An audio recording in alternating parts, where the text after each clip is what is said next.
Baik, suara saya sudah terdengar? Terdengar jelas, Mbak. Oke, terima kasih. Assalamualaikum warahmatullahi wabarakatuh. Alhamdulillahirabbil alamin wa bihi nasta'in wa ala umuri dunya waddin. Wassalatu wassalamu ala asyrofil anbiya'i wal mursalin sayyidina Muhammadin wa ala alihi wa sahbihi ajmain. Amma ba'du. Sebelumnya yang saya hormati Kiai Yardo, pembina Matan Uinsa, teman-teman Matan Uinsa yang saya hormati, dan para peserta sore hari ini. Alhamdulillah, saya bersyukur sekali bisa kembali silaturahim dengan teman-teman Matan Uinsa. Sudah lama kayaknya kita nggak ketemu ya. Baik, di sore hari ini kita akan sharing terkait kiprah dan tantangan perempuan di ranah publik. Sebelumnya perkenalkan, saya Risma Safira, saat ini berkhidmah di NOLEN Jatim, di Komisi Infokom MUI Jawa Timur, dan tentunya di Matan, tapi belum pelantikan. Mohon doanya, insya Allah di bulan Juli, Matan Jatim akan melaksanakan pelantikan. Lanjut.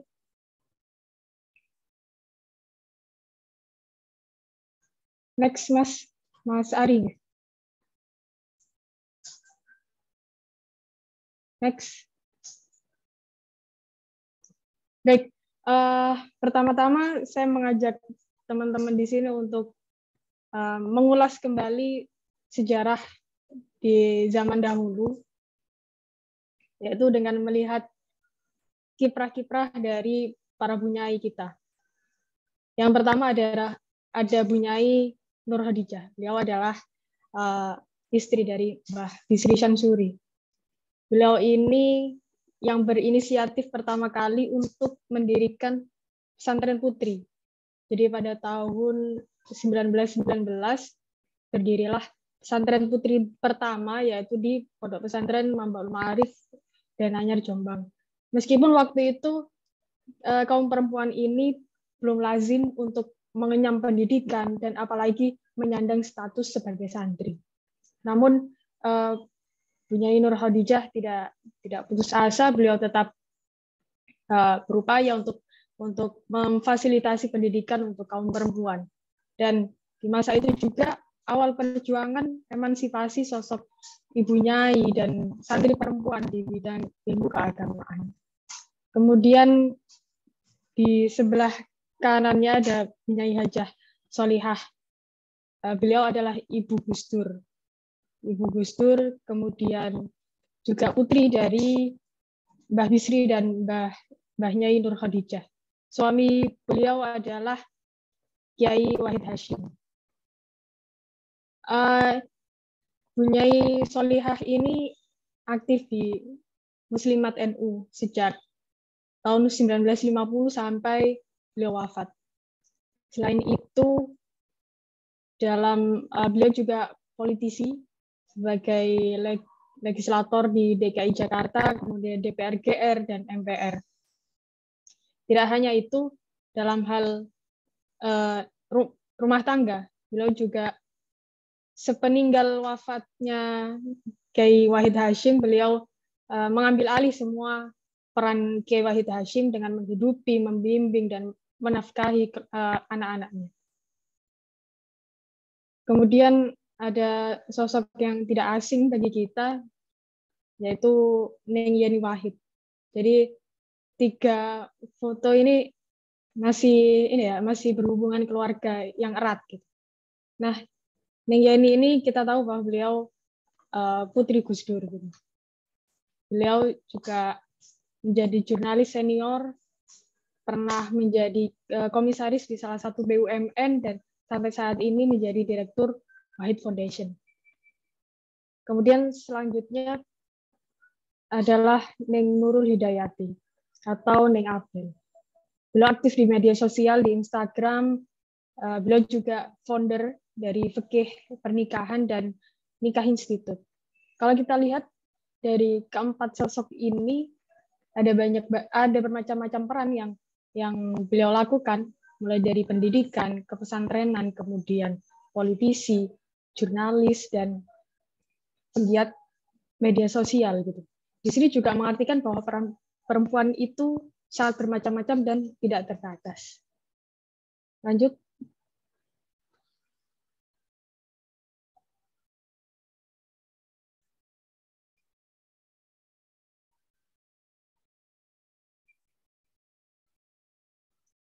Nah, kalau yang masyhur kita ketahui bahwa peran perempuan itu ada dua. Yang pertama domestik dan publik. Peran perempuan di ranah domestik ini akrab dengan segala sesuatu yang berkaitan dengan hal-hal rumah tanggaan gitu.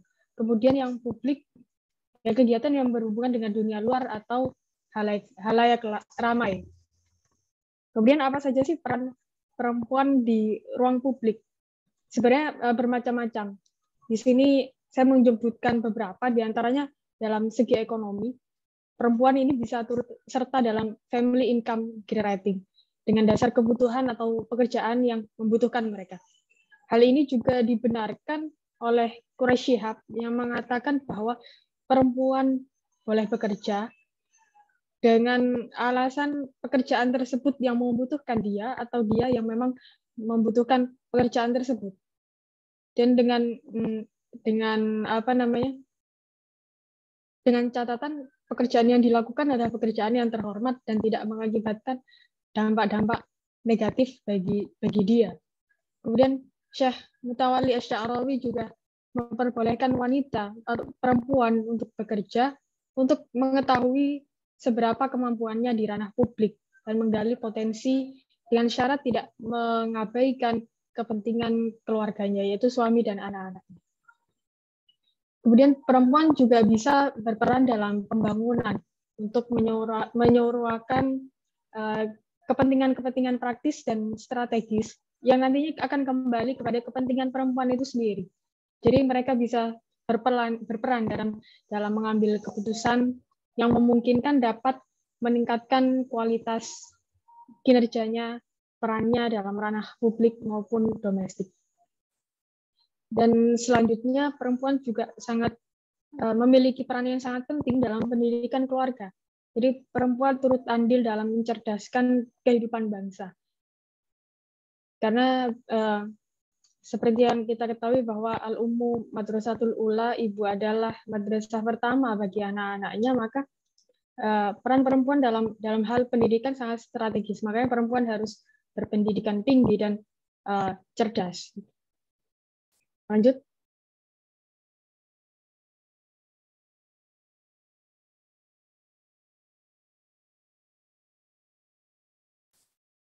Kemudian urgensi perempuan di ruang publik. Yang pertama, memperkuat dampak kebaikan. Jadi perempuan ini biasanya memiliki sifat menyayangi, gitu. Kemudian lemah lembut, dan hal-hal ini merupakan potensi besar bagi perempuan untuk menebarkan kebaikan-kebaikan yang sifatnya rahmatan lil alamin. Dengan ini pula diharapkan kehidupan berbangsa, negara, dan kehidupan sosial masyarakat dapat berjalan dengan baik dengan hadirnya dengan sentuhan-sentuhan perempuan. Yang kedua, perempuan adalah sosok penentu. Seperti yang saya bilang tadi bahwa ibu adalah madrasah pertama bagi anak-anaknya. Maka di sini ibu menentukan bagaimana generasi selanjutnya. Gitu. Juga seperti quote yang masyhur dari Bunyai Nur Khadijah, yaitu tirakatmu menentukan masa depan suamimu. Nah itu juga apa? Perempuan merupakan sosok penentu bagi kesuksesan suaminya, bagi masa depan suaminya dan keluarganya. Bahkan Rasulullah sendiri mengatakan bahwa perempuan adalah tiang negara. Maka baik buruknya negara tersebut tergantung pada perempuannya seperti apa gitu. Jadi bahkan menurut saya tidak hanya ketika menjadi ibu dia menentukan pendidikan bagi anak-anaknya, bahkan sebelum dia menikah pun dia perempuan ini turut menentukan bagaimana sifat karakter dari anak-anaknya kelak. Gitu. Yang ketiga, mengampanyekan pandangan Islam. Perempuan-perempuan Muslim yang memiliki pendidikan tinggi, yang cerdas dan jiwa sosialnya yang tinggi gitu. Ini diharapkan dapat mengampanyekan pandangan-pandangan Islam. Contohnya seperti saat ini ramai dengan berita pernikahan beda agama. Atau dulu kita juga diramaikan dengan gerakan child free atau yang tidak punya memiliki anak gitu. Nah, kita sebagai perempuan-perempuan muslim harus bisa mengampanyekan sebenarnya gimana yang baik, yang benar menurut Islam. Di situ merupakan tanggung jawab perempuan untuk memberikan solusi atas masalah yang berkembang di masyarakat. Lanjut.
Kita tunggu sebentar, sepertinya jaringan dari Mbak Safira sedang bermasalah.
Halo.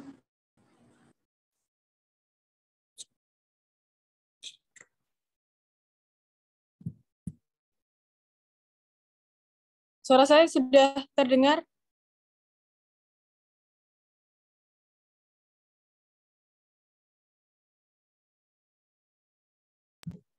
Halo Mbak Saf, sudah terdengar. Oke, terima kasih. Tadi sampai mana ya? Aduh, mohon maaf nih, lagi jaringannya jelek.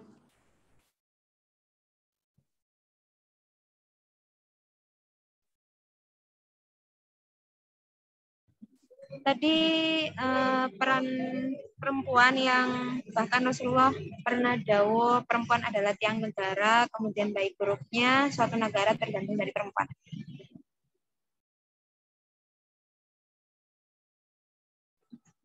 Mic-nya belum di-unmute, Mbak. Oke, sorry. Baik, itu tadi adalah urgensi perempuan, yaitu sebagai sosok penentu di ruang publik. Kemudian yang ketiga adalah mengampanyekan pandangan Islam. Seperti yang kita ketahui saat ini ramai terkait berita pernikahan beda agama. Kemudian dulu juga pernah ada gerakan child free yang tidak mau punya anak itu. Nah, di situ perlu peran perempuan untuk mengampanyekan sebenarnya bagaimana pandangan Islam terkait itu, yang baik dan yang benar itu bagaimana. Maka di sini juga diperlukan sebuah kompetensi bagi perempuan untuk menyampaikan hal-hal itu. Juga perempuan memiliki peran untuk mensosialisasikan atau memberikan jawaban terkait masalah-masalah yang berkembang di masyarakat. Next.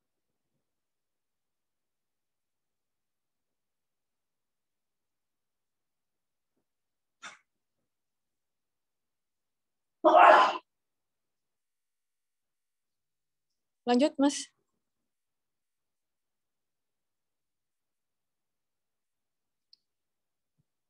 Kemudian perempuan juga harus berdaya, dan di sini ada 3 poin penting yang harus dimiliki perempuan jika dirinya ingin berdaya. Yang pertama, pendidikan. Perempuan harus berpendidikan, harus cerdas gitu. Yang kedua, memiliki akses informasi. Nah, informasi yang luas membantu perempuan juga untuk mendapatkan pendidikan, untuk belajar gitu. Dan yang terakhir, mereka bisa memanfaatkan informasi tersebut. Jadi kemampuan memanfaatkan informasi ini bisa bisa menjadi peluang tersendiri bagi perempuan tersebut untuk belajar, untuk mencari untuk bekerja dan lain sebagainya. Maka ketiga hal ini sebenarnya sangat sangat berkaitan gitu. Lanjut.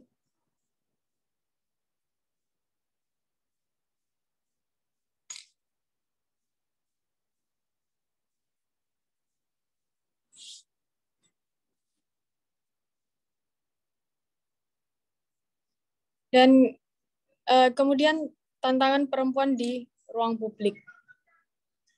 Yang pertama, kurang percaya diri.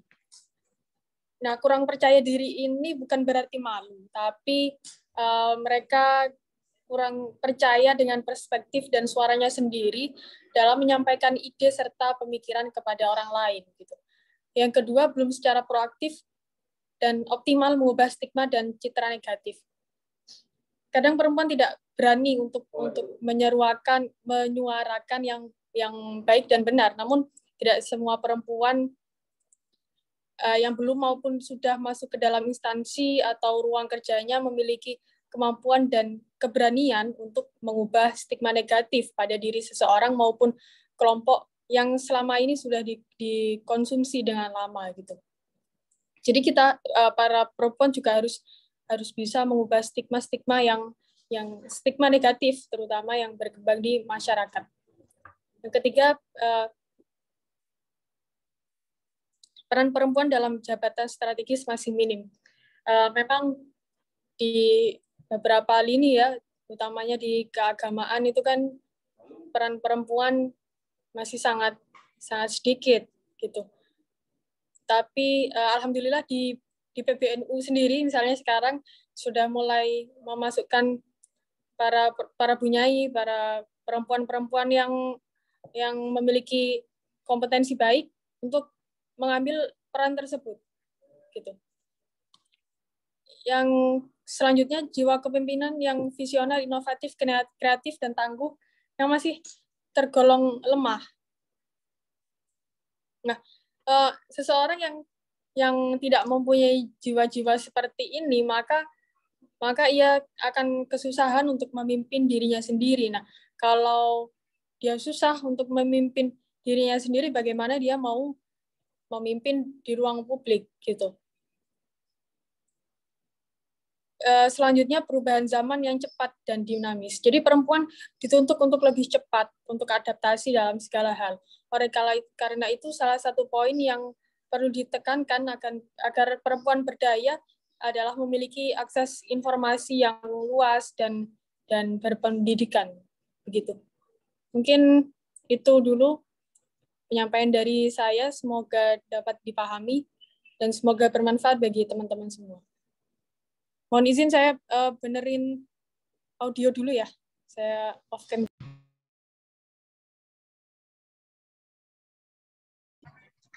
Baik, terima kasih banyak Mbak Safira. Teman-teman sahib matan sekalian, dipersilahkan barangkali ada pertanyaan, boleh raise hand dengan menyampaikan pertanyaannya secara langsung ataupun melalui kolom chat yang ada di Zoom. Tadi sudah cukup banyak yang disampaikan oleh Mbak Safira tadi, sedikit saya review. Di awal Mbak Safira menyampaikan tentang perempuan NU dari masa ke masa. Ada beberapa tokoh, diantaranya Nyai Hajah Nurul Khadijah, Nyai Hajah Sholihah, Neng Yani Wahid, kemudian Neng Nurul Hidayati. Yang tokoh-tokoh tersebut itu berasal dari bermacam-macam latar belakang, perannya pun bermacam-macam. Jadi perempuan-perempuan ini sebenarnya luas dan tidak terbatas. Kemudian sambil saya sedikit review, silahkan barangkali ada pertanyaan. Kemudian urgensi atau pentingnya peran perempuan, diantaranya dari hadis Nabi, yaitu perempuan tiang agama, baik buruknya suatu negara itu bisa dilihat dari perempuannya. Oleh karenanya seharusnya memang negara itu memberi perhatian lebih untuk perempuan. Jadi bagaimana caranya, bahwa kan perempuan ini lebih dari separuh ya. Kalau di Indonesia sendiri separuh penduduk Indonesia itu setengah lebih itu perempuan. Jadi perlu diberdayakan, diberi kesempatan yang sama seperti laki-laki dan seterusnya. Apakah ada pertanyaan? Untuk mumpung ada Mbak Safira.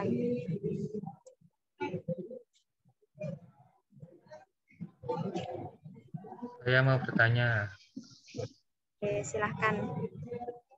Ya, luar biasa ini yang tanya cowok. Nah, ini cuman apa ya, pendapatnya Mbak Safira aja.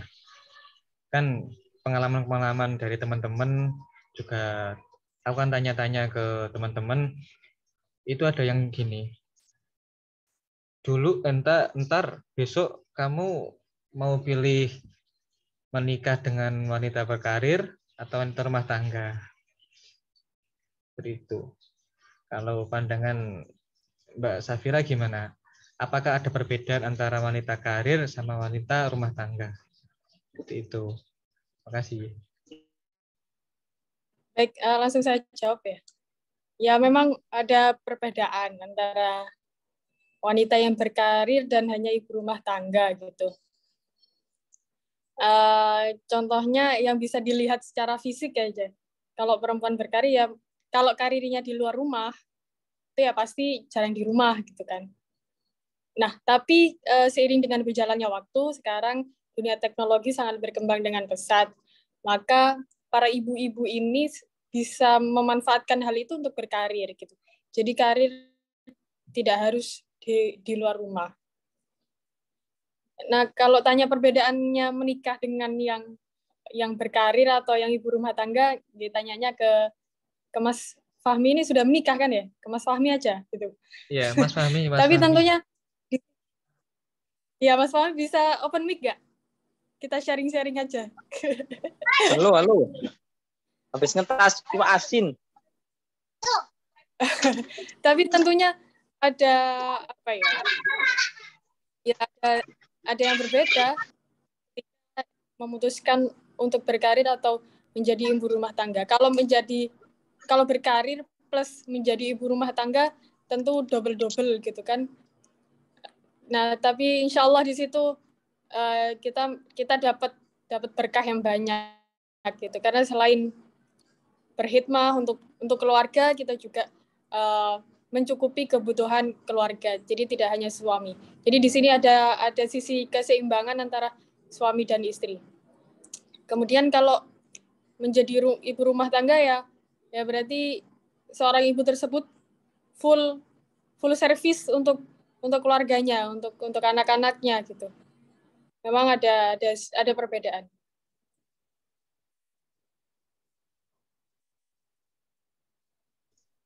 Mungkin itu, Mas Ari.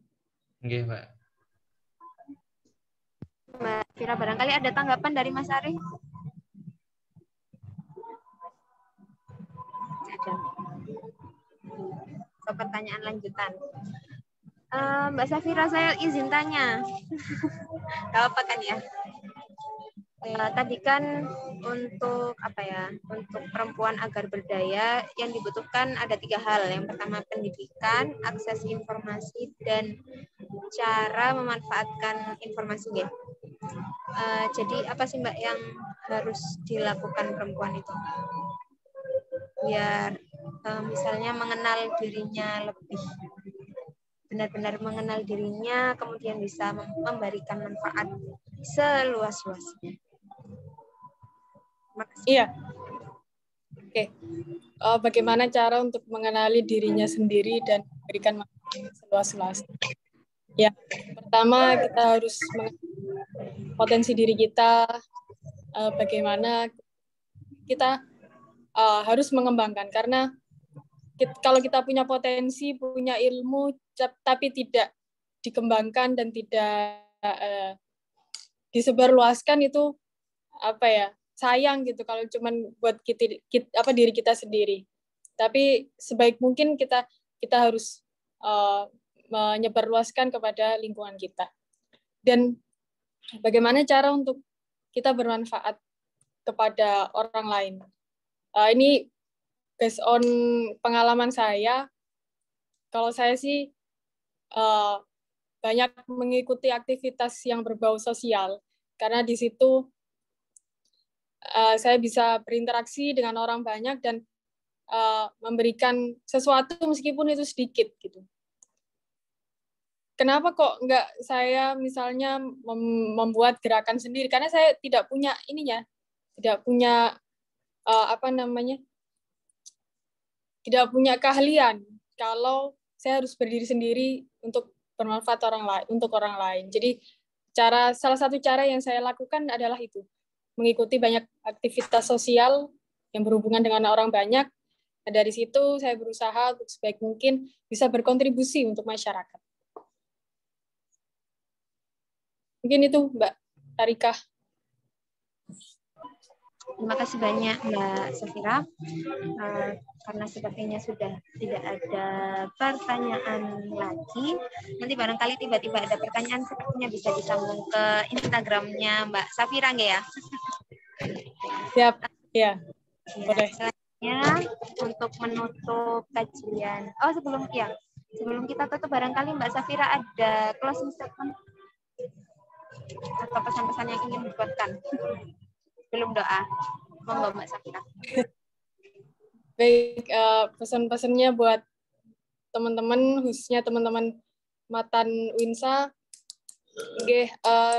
sebisa mungkin kita selalu bermanfaat untuk orang lain. Selain kita beribadah kepada Allah, kita juga harus beribadah sosial kepada masyarakat sekitar. Mungkin itu aja. Ibadah kepada Allah yang hubungannya vertikal juga horizontal. Kebalik ya. Beribadah kepada Allah, beribadah sosial. Terima kasih Mbak Safira. Selanjutnya mohon Mas Fahmi untuk dibacakan doa sebagai penutup kajian.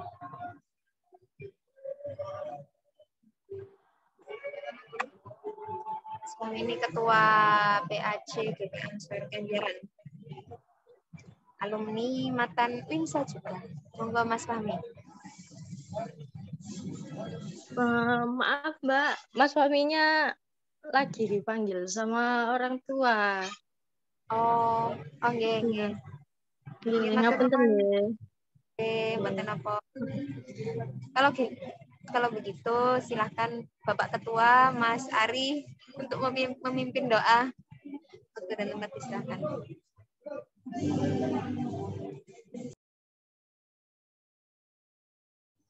Al-Fatihah.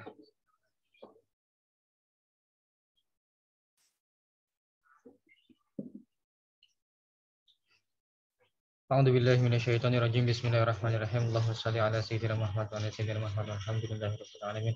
Allahumma shalli ala sayyidina Muhammadin salatan tughfiru biha dzunub wa tuslihu biha al-qulub wa tantanidu biha al-usub wa talinu biha syubu ala alihi wa sahbihi wa alihi mansub. Allahumma shalli ala sayyidina Muhammadin salatan taj'aluna biha min ahli al-ilmi adh-dhahiran wa batinan wa tahsyuruna bi ibadika as-salihin fi dunyana wa ukhrana wa ala alihi wa sahbihi wa sallim. Allahumma inna nas'aluka al-'afwa wal 'afiyah wal mu'afata ad-da'imah fid din wad dunya wal akhirah. Rabbana atina fid dunya hasanah wa fil akhirati hasanah wa qina adzabannar. Wa sallallahu ala sayyidina Muhammad walhamdulillahi rabbil alamin. Al-Fatihah.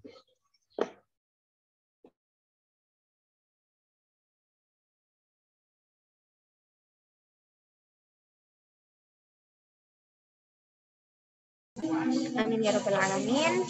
Dengan dibacanya doa, maka selesai sudah kegiatan sore hari ini, yakni kajian tematik bersama Mbak Safira. Terima kasih sebanyak-banyaknya diucapkan. Kurang lebihnya mohon maaf. Terima kasih juga kepada seluruh pengurus dan hadirin yang telah bergabung. Saya selaku moderator mohon maaf apabila ada kurang dan lebihnya. Wallahul muwaffiq ila aqwamit thoriq. Wassalamualaikum warahmatullahi wabarakatuh. Waalaikumsalam warahmatullahi wabarakatuh. Terima kasih semua. Mohon izin live dulu ya. Sepertinya kita melupakan satu rukun, yaitu dokumen.